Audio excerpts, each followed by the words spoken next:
Halo sedulur kabeh, pada kesempatan kali ini aku akan menceritakan sebuah film yang berjudul Kingdom. Skui-skui langsung aja kita masuk ke dalam filmnya.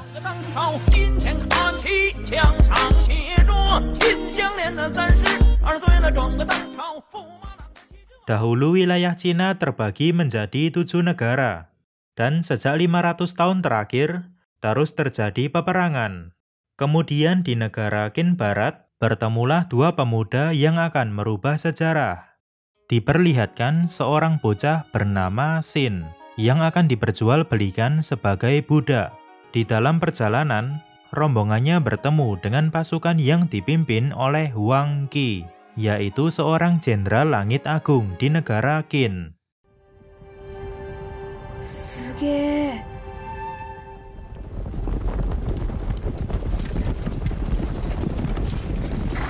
Kemudian Xin dijual kepada sebuah keluarga di suatu desa.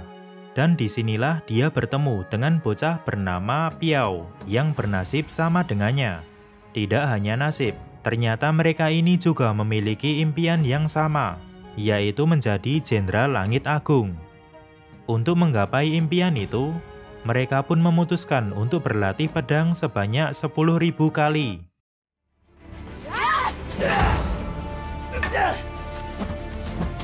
Beberapa tahun sudah berlalu, kini mereka sudah menjadi dewasa, dan di saat latihan yang ke-1253, tiba-tiba muncul seorang pria yang bertanya, tetapi karena Xin menjawabnya dengan ketus, akhirnya membuat pria itu langsung pergi, sambil berkata kepada bawahannya,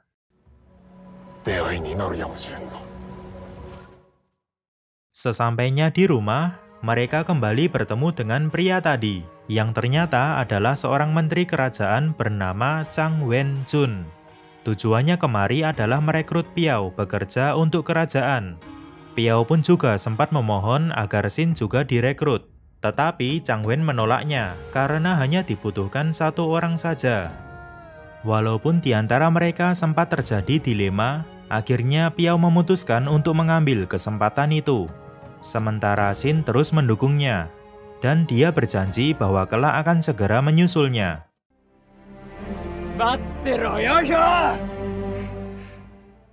Setelah perpisahannya dengan Piao, Xin kembali menjalani rutinitasnya, dan dia berlatih lebih keras dari hari ke hari, agar bisa mewujudkan impiannya bersama Piao.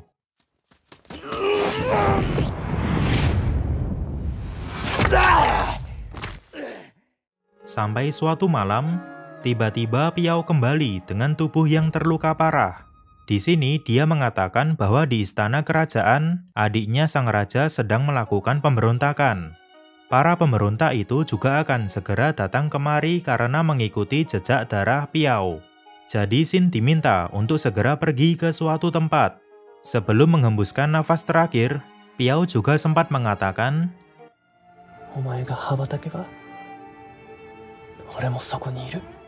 dengan membawa pedang milik Piao, Xin pun bergegas untuk pergi.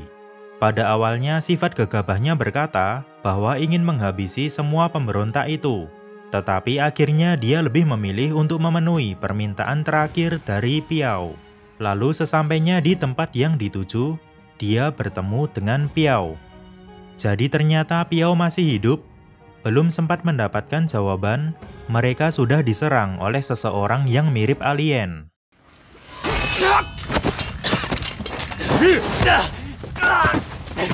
Ternyata, si muka alien itu adalah bagian dari pemberontak, dan dari beberapa kalimat yang dilontarkannya, di sini Xin menyadari sesuatu, bahwa orang tadi bukanlah Piao, melainkan raja dari negara Qin yang bernama Ying Zheng. Masih berkaitan dengan pemberontakan yang sedang terjadi, Piao dikirim ke istana kerajaan untuk menyamar sebagai Ying Zheng karena wajah mereka mirip. Sampai akhirnya Piao dibunuh karena dikira dia adalah raja. Di sini Xin menjadi marah besar. Tetapi sebelum menghabisi Ying Zheng yang sudah membuat Piao terbunuh, Terlebih dahulu dia akan menghabisi si muka alien yang sudah membunuh Piao.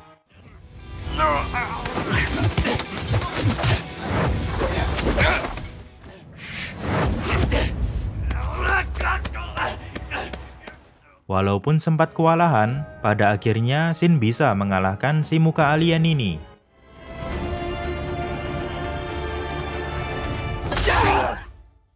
Tetapi setelah pertarungan itu, Shin mendapati desanya sudah habis terbakar oleh tentara yang melakukan pemberontakan.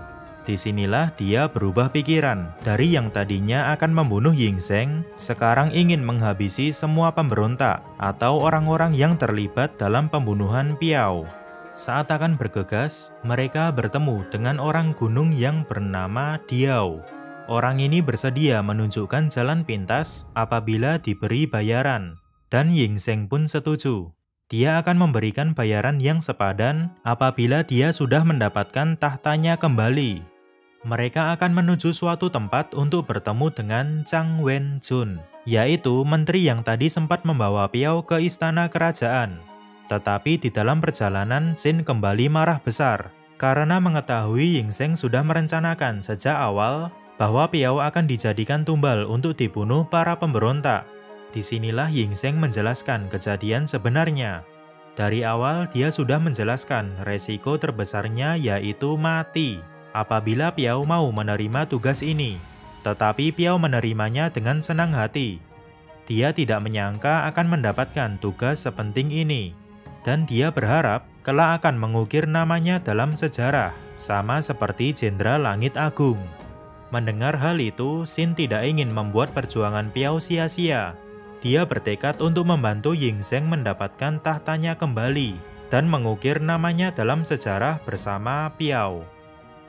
Kita beralih ke sisi Cheng Jiao, yaitu adik dari Ying Zheng yang sedang melakukan kudeta. Di sini dia mengutus para anak buahnya untuk membunuh kakaknya sendiri, agar dia bisa segera mendapatkan kekuasaan penuh.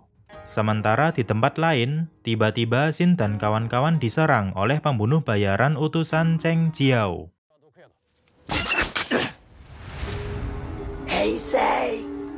Dan terjadilah pertarungan.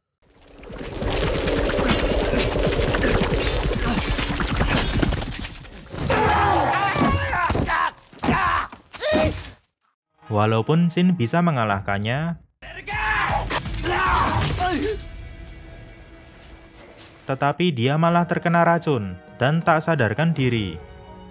Lalu dia dibawa ke suatu tempat untuk diobati, dan disinilah Ying Zheng akan bertemu dengan Chang Wen-jun.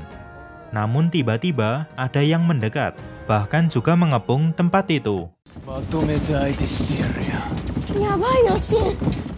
Ternyata mereka adalah pasukan yang dibawa oleh Chang Wen-jun. Kemudian mereka berkumpul dan menceritakan bagaimana pasukan ini bisa kabur dari kerajaan.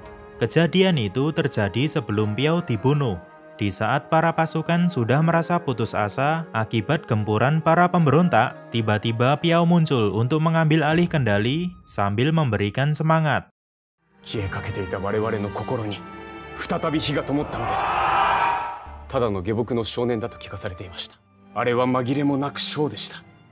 Mendengar hal itu, Shin menjadi semakin bersemangat. Tekadnya juga semakin bulat untuk melengsarkan Cheng Jiao. Namun dengan jumlah pasukannya saat ini, Ying Zheng tidak yakin akan menang. Dia pun memutuskan untuk meminta pertolongan dari orang gunung yang memiliki ratusan ribu pasukan. Tetapi tampaknya ini akan menjadi hal yang sulit. Dan benar saja, sesampainya di daerah pegunungan, mereka yang akan meminta pertolongan dan membentuk aliansi malah disandra dan dibawa ke suatu tempat.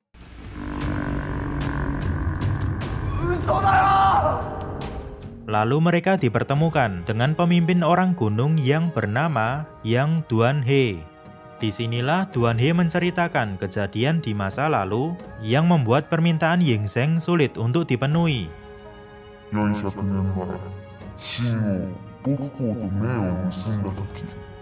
Sampai suatu ketika, Dukemu meninggal dan negara Qin berkhianat dengan membunuh orang-orang gunung secara brutal. Hal itu membuat impian nenek moyang orang gunung untuk memulai dunia baru pun musnah begitu saja. Di sini Ying Zheng sudah paham betul mengenai masa lalu itu, dan dia memohon maaf atas apa yang sudah terjadi. Tetapi Duan He tetap tidak bisa menerimanya. Bahkan kepala Xin akan dipotong, agar Ying Zheng tahu bagaimana rasa sakit yang dirasakan oleh orang gunung. Tetapi Ying Zheng kembali angkat bicara, dan dia memohon, 400年前の神と3回の命を復活させ、俺に力を貸してくれ。 Kemudian Xin melepaskan ikatan pada tangannya. Lalu dia berkata, もしお前らが本当に死んだ奴らのことを思うんだったらな、そいつらの見た夢を叶えてやれよ。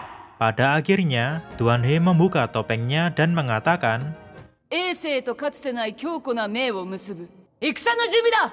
Di sini Ying Zheng, Xin, dan pasukan Chang Wenjun menyamar sebagai orang gunung. Kemudian Duan He akan berpura-pura mengajak Cheng Jiao untuk menghidupkan kembali aliansi antara negara Qin dengan orang gunung. Tujuannya agar mereka bisa melewati gerbang dan masuk tanpa terluka.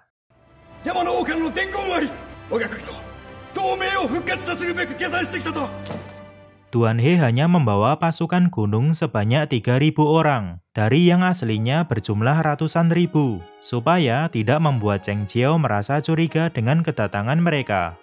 Dan lagi pula, walaupun Cheng Jiao memiliki 80.000 pasukan, pasukan itu ditempatkan jauh dari istana kerajaan. Namun, dari sekitar 3.000 pasukan, Duan He hanya boleh membawa 50 pasukan untuk masuk. Sesampainya di dalam, tanpa pikir panjang mereka langsung melakukan penyerangan.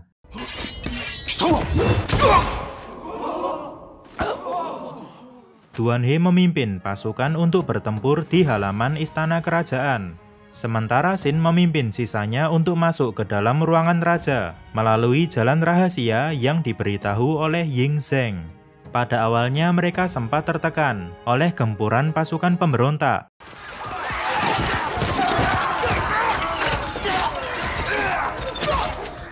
Apalagi Xin yang harus berhadapan dengan Buto. Namun mereka bisa membalikkan keadaan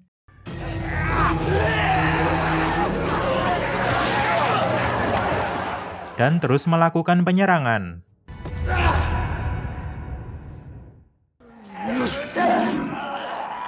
Sampai akhirnya, Xin berhasil sampai ke ruangan raja, dan disinilah dia akan bertarung dengan Zuo Qi, seorang jenderal yang dulu sangat ditakuti. Tetapi dia dihukum karena melakukan pembunuhan massal secara berlebihan, sehingga kini menjadi pembunuh bayaran.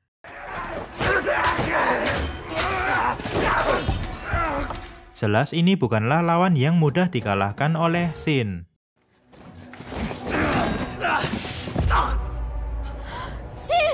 Sementara di luar gedung, Duan He, Ying Zheng, dan pasukan lainnya masih bertempur.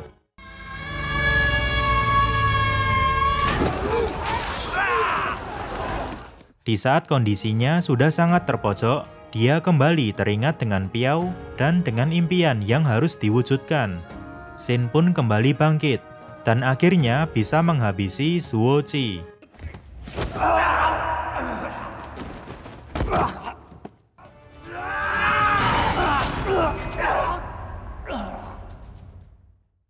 Kemudian Cheng Jiao keluar dari gedung dan bertemu dengan Ying Zheng. Sebenarnya kakak adik ini dilahirkan dari ibu yang berbeda. Ibu kandung Ying Zheng hanyalah seorang penari, sedangkan ibu kandung Cheng Jiao adalah bangsawan. Itulah mengapa Cheng Jiao tidak pernah bisa menerima Ying Zheng, dan dia ingin merebut tahta yang diberikan oleh sang ayah kepada kakaknya. Setelah itu Cheng Jiao dihajar.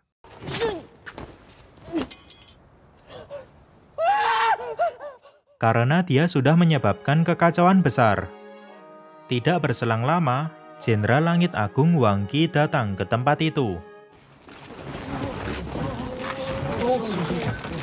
Mengetahui perselisihan yang sedang terjadi, di sini dia bertanya kepada Ying Zheng untuk mengetes kelayakannya menjadi seorang raja.